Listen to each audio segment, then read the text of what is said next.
Most dynamic milestone in boxing history. Champion Jack Johnson versus challenger James J. Jeffries. One of the great events in sports history is just 24 hours away as we look at downtown Reno, Nevada on July 3rd, 1910. Tomorrow, heavyweight champion Jack Johnson will defend his crown against the man who is already a legend in his time, former heavyweight champion James J. Jeffries. Jeffries retired undefeated in 1904, over 6 years ago. The city of Reno is in a frenzy as 15,000 fight fans swarm into the little town. This is the fight the entire boxing world has been waiting for. A clash between the two men who are ranked as the greatest heavyweight champions of all time. Let's go back 6 months to the time when Jeffries first opened his training camp and look at what 6 years of inactivity has done to the former champion. Here we see Jeff shaking hands with well-wishers. His weight at this time is over 314 pounds. Also visiting Jeff are former heavyweight champions John L. Sullivan to your right and James J. Corbett to your left. There had been an 18-year feud between these two great fighters, which is finally patched up on this very day. To the delight of cameramen, they go through a mock sparring session with the mustached John L. showing some of the feints he used over 2 decades ago when he was bare-knuckle champion. A final handshake ended all of the bad feeling between the two. Let's go back in time 3 more years to 1907, when Jeffries, in vest and long shirt sleeves, was introduced at the Burn Squires Championship fight. Jeffries weighed 334 pounds. Now you can see the almost impossible job Jeff had getting back to his fighting weight of 220. We're seeing the stadium being built, which will feature the biggest sporting event of the century.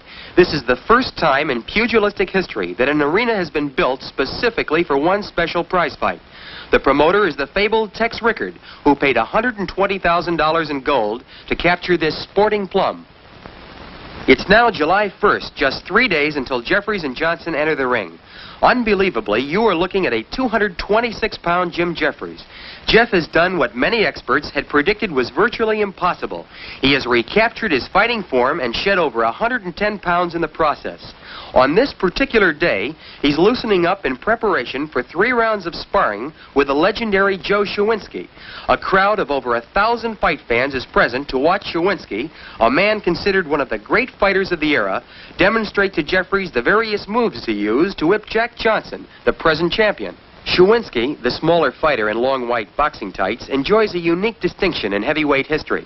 Not only did he hold Jeffries to a 20-round draw, a remarkable feat considering that Jeffries has never been beaten, but in addition, he knocked out Jack Johnson in 3 rounds back in 1901, which places Shawinski in a category with the great fighters of the period.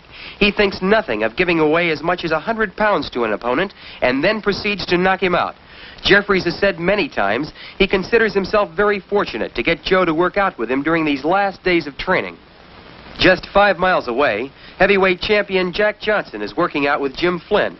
Johnson's reputation of invincibility is spread like wildfire, as the boxing writers are using a flood of adjectives to describe his workouts. The great Johnson, the unbeatable Johnson are but a few of the quotes which have been written each day. It's 6:30 in the morning, July 4th, 1910.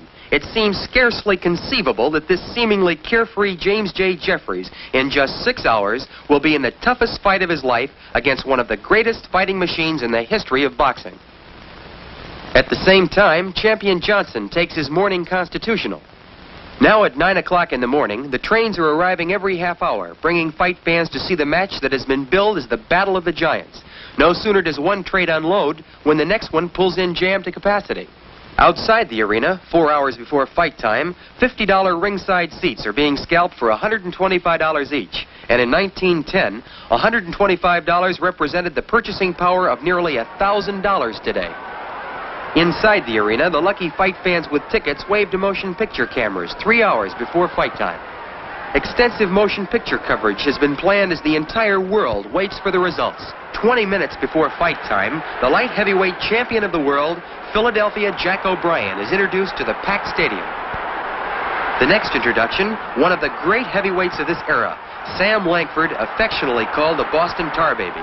Sam wants a shot at the heavyweight title himself. Here's Abe Attell, featherweight champion of the world, and ranked as one of the greatest boxers of all time, regardless of division. But the man who gets the finest ovation is bare-knuckle champion Jake Kilrain. Fans will never forget Jake's 75-round fight with champion John L. Sullivan.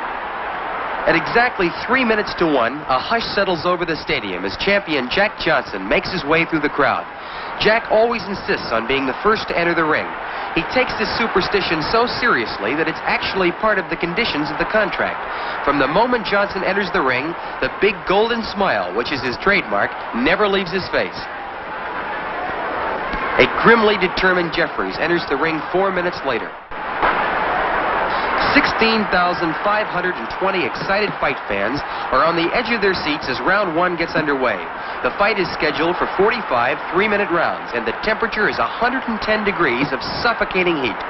Champion Johnson is in brilliant physical condition, weighing 212 pounds.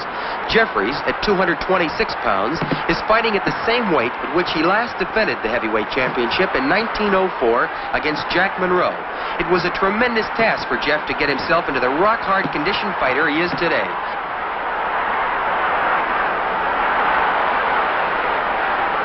Jeffries won the heavyweight championship of the world 11 years ago, on June 9th, 1899, when he knocked out Bob Fitzsimmons in 11 rounds.